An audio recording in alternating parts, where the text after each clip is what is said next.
letting go. In practical terms, surrender means letting go. When you let go from this insistent grip on your personal version of reality, new forms of reality can enter. Letting go is a process. You have to know when to apply it, what to let go of, and how to let go. Your ego is going to try to prevent you, since it believes that you have to hold on in order to survive. Your only ally is spirit, which sees reality as a whole and has no need to create realities based on limitation. Releasing yourself into spirit is the purpose of the following exercises. The steps are these. Awareness begins to substitute for reactions. A reaction is automatic. It draws upon fixed beliefs, fears, and expectations. Overcoming this requires an act of awareness, questioning whether you need to hold on to the fear. Reactions result in a closed set of options. Awareness results in an open set of options. Every time you are tempted to react in the same old way, ask if you want to be a prisoner of the past or a pioneer of the future. Strong signals will tell you when letting go is appropriate. Knowing when to let go is obvious once you have awareness. The crucial times to let go are when you feel the strongest urge not to. We all hold on tightest when our fear, anger, pride, and distrust take over. Yet these forces have no spiritual validity. At the times when you were most afraid, angry, stubborn, or mistrustful, your ego is forcing you to react, blinding you to new possibilities. You feel you can't cope anymore.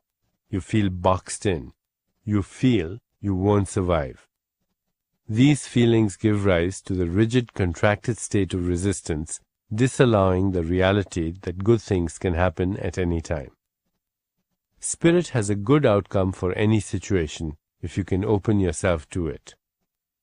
A key word to holding on is always.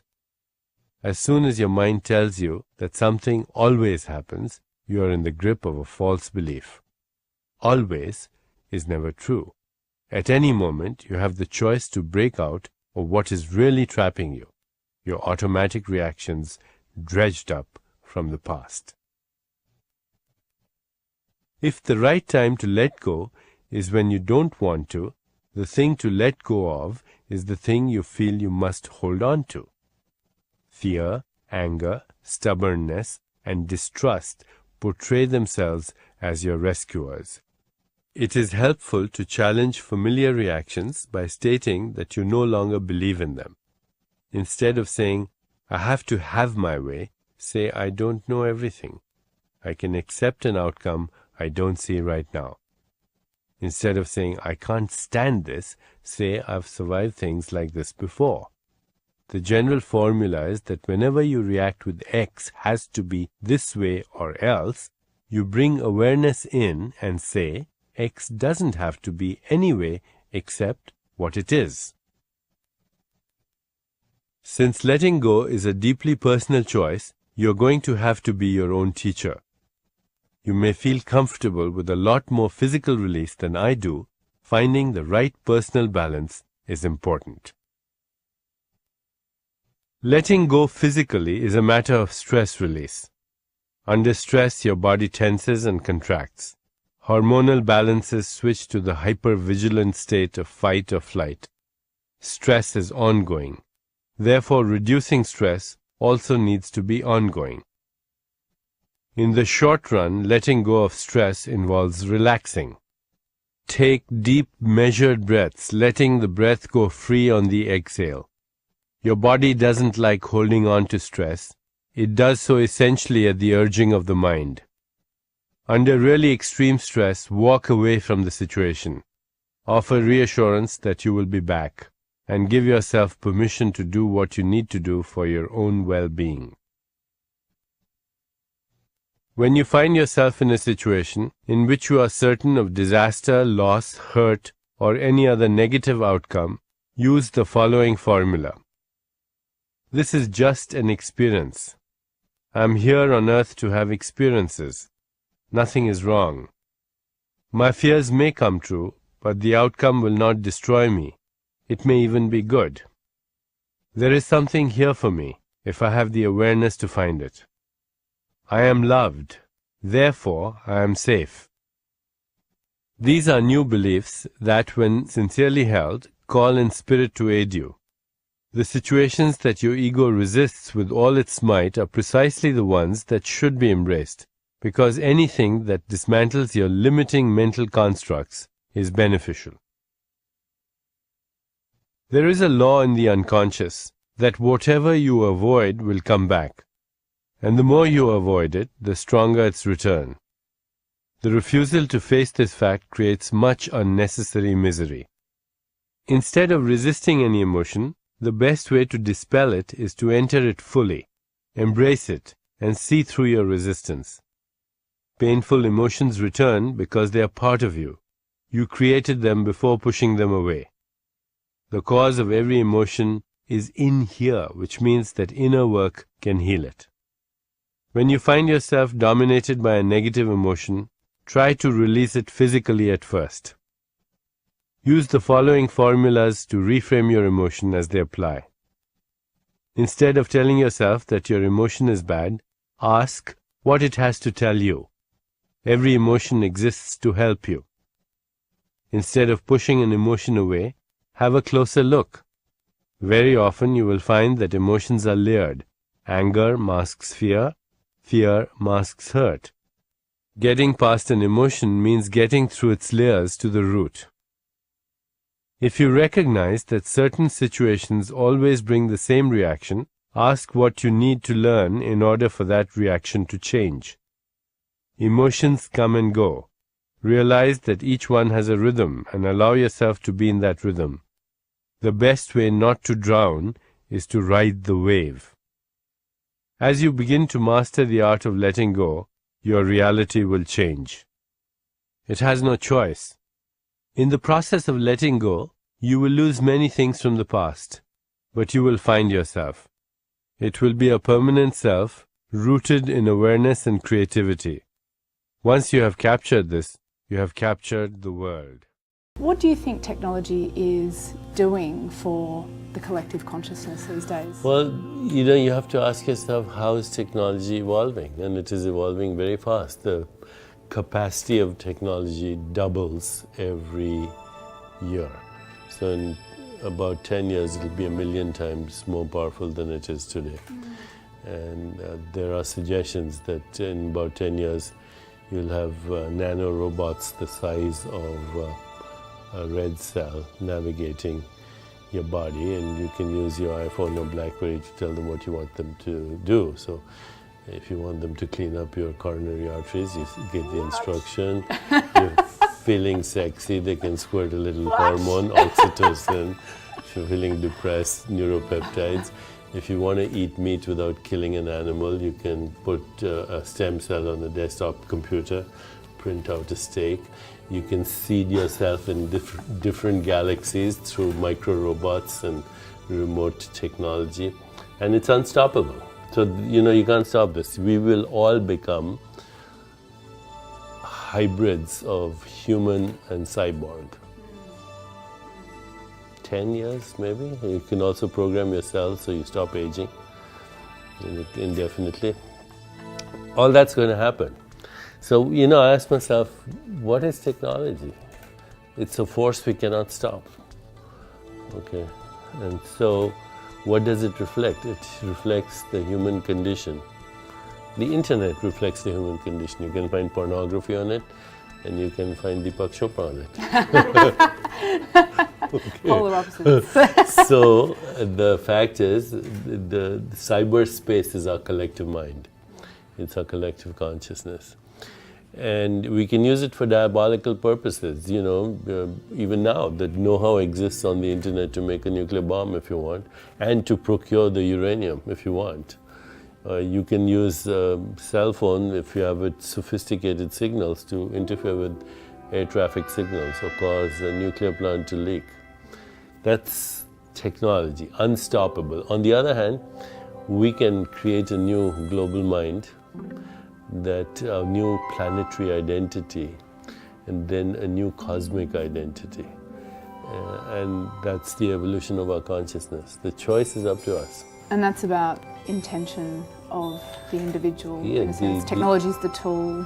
Yes. The more people that are coming to it with the intention to get greater awareness, improve their lives. Yeah. It's up to us. We can create, if you were there in my seminar, I've created on Twitter a way for you to score your well-being, and then you can keep coming back to it, and then there's a well-being challenge.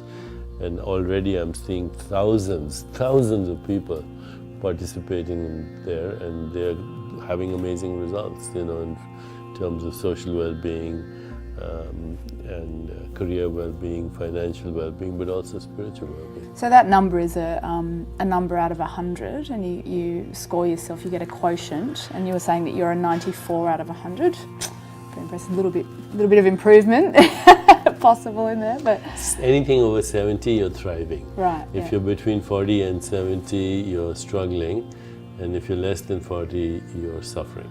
So do you have what would your top 3 tips be for people who want to get on there and wherever they sit at the moment, improve their well-being quotient? Well, we deal with these 5 areas. So you must enjoy your job. It must somehow resonate with your passion. And only 20% of Only people are in that 20%. situation at the moment. So. That's the first part. Then the social part is you must have at least 2 or 3 people that you consider best friends, that you interact with on a regular basis, that in a sense are holding your back and you're holding their back. This is very important, and you know, especially that you communicate with on a daily basis. There's true friendship. There's more to that, but you know, because I've mentioned, if you have a happy friend, your happiness goes up by 15%, and if the happy friend has a happy friend, it goes up another 10%. It keeps growing up. You must exercise every day. Every day. Every day, 7 days a week, even if it's half an hour of walking. Get good sleep every day. You must not worry about money, which means you have to have financial well-being, live within your means. But you know, again, people who are financially secure, they have certain habits. They don't get into debt. They spend money on experience than on things. You know, when you buy something, you get bored with it after a while. It doesn't excite you. But when you have an experience, you go on a vacation with someone you love or you care about, then you look forward to it, you enjoy the experience, you have good memories. So people spend money on experiences rather than on things. People who also give, even if they give a little bit, feel better about themselves. They, you know, give a little bit to a homeless person or to a cause, and they're always engaged in some bigger cause than in themselves, community well-being. These are the secrets, but they don't solve the big questions. Okay, the big questions are still there. You know, we grow old, we get sick, and we die. Those things can't be solved through Twitter.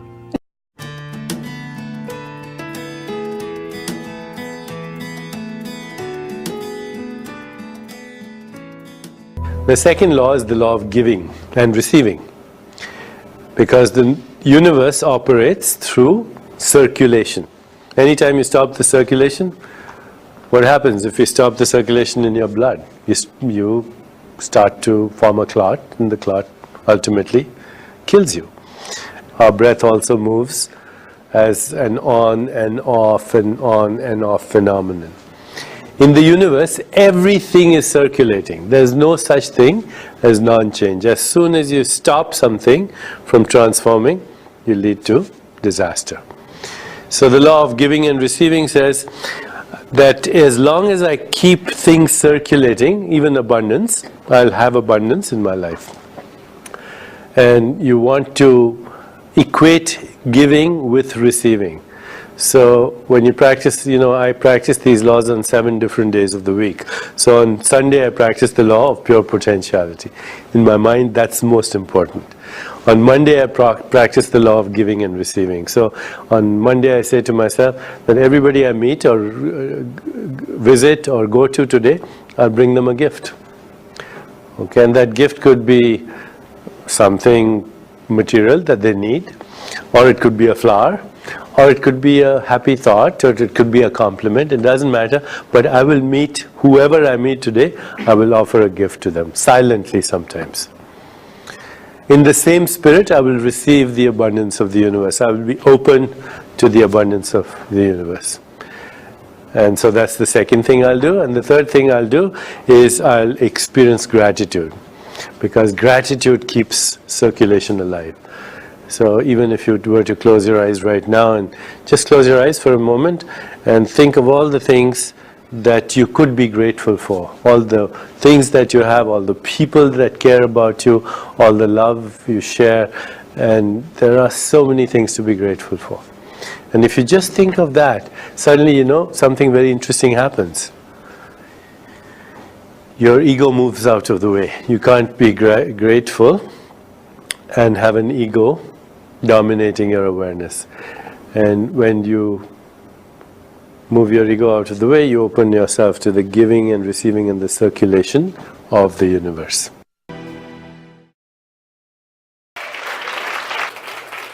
Okay. Well, I have 10 minutes to inspire you to move in the direction of well-being, perfect health, discover your true self, resurrect your soul, influence the markers of aging at a cellular level, the level of cell biology, and actually discover who you really are. But before we do that, the first thing I want to share with you is that you have to change your perception of your physical body, because we're talking about literally reinventing the body. Your physical body is not physical. Your material body is not material.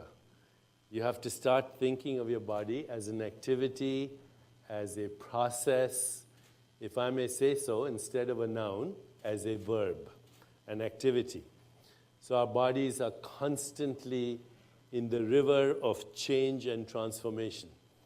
The Greek philosopher Heraclitus said, no man can step into the same river twice, because it's a new man and it's a new river. Likewise, your true self cannot step into the same flesh and bones twice, because in every moment of your life, you're actually in the river of change, which is your physical body. Through processes like eating, breathing, digestion, metabolism, elimination, sensory experience, thoughts, feelings, emotions, desires, memories, imagination, creativity, intention, intuition, inspiration, your body is in transformation. In fact, the physical bodies that you're using right now to listen to my lecture are not the ones that you came in from Times Square a few minutes ago. Even with one breath that you breathe in 10 to the power of 22 atoms, which is a huge amount of stuff that comes from everywhere in your environment, ends up as your cells, your heart, your brain, your kidneys. With every breath that you breathe out, you're literally breathing out at the atomic level bits and pieces of your heart and kidney and brain tissue. And technically speaking, we're all intimately sharing our organs with each other right this moment. In fact, there are studies, mathematical calculations, that can show you without a shadow of doubt that right this moment you might have 1 million atoms that were once in the body of Jesus Christ or Buddha or Genghis Khan or anyone else you want to think about. In just the last 3 weeks, a quadrillion atoms have gone through your body that have gone through the body of every other living species on this planet. So think of a tree in Africa, a squirrel in Siberia, a peasant in China. You have stuff in your body, which is actually non-stuff, that was there only 3 weeks ago. None of the atoms in your body are the ones that you were born with. None. They were manufactured in the crucible of stars, and in fact the atoms in this hand and the atoms here may have come from different stars. The carbon, the hydrogen, the oxygen that is right now circulating in your body is not even a material entity, it's a process. Once you understand that your body is a process, then you can engage in reinventing the body. And you do so by very simple, fundamental activities that you pay attention to. So let me tell you what are the most important fundamental activities. Sleep. When you sleep, your body rejuvenates itself, repairs itself. Not only your brain, but the rest of your body. The second thing, meditation. We now have actually scientific proof that a daily practice of meditation, and we have done these studies with places like scientists at Harvard and Mount Sinai here in New York and University of California. In our study, within 4 days of meditation, people increased the enzyme that controls biological age by almost 40% in 4 days. And then we took those samples and we sent them to our teams, as I said, in these institutions, and we showed that the entire genome starts to express itself in a different way. You don't change the sequence of nucleotides in your body, but there are genes that get upregulated, genes that promote homeostasis or self-regulation or self-repair, and there are genes that get downregulated, genes that activate inflammation. So both inflammation and homeostasis or self-repair are protective mechanisms. When you fall down, you need the inflammatory response to heal yourself.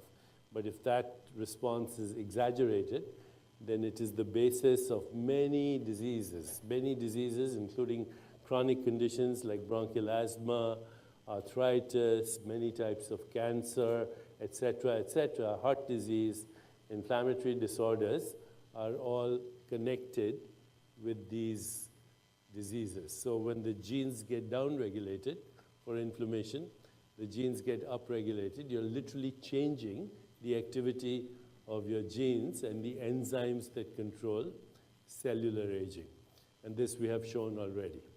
So here are the few things that really matter. I mentioned sleep, meditation, movement. The more you move, the healthier your body. Don't worry about the kind of exercise you want to do. You can do any exercise. The key thing is to keep moving. The fourth thing is emotional well-being. And somebody in a previous talk mentioned the limbic brain. The limbic brain is that part of your brain that is influenced by your emotions. So when you experience emotions like joy, peace, compassion, empathy, then there's a phenomenon that occurs in your brain. It's called limbic resonance.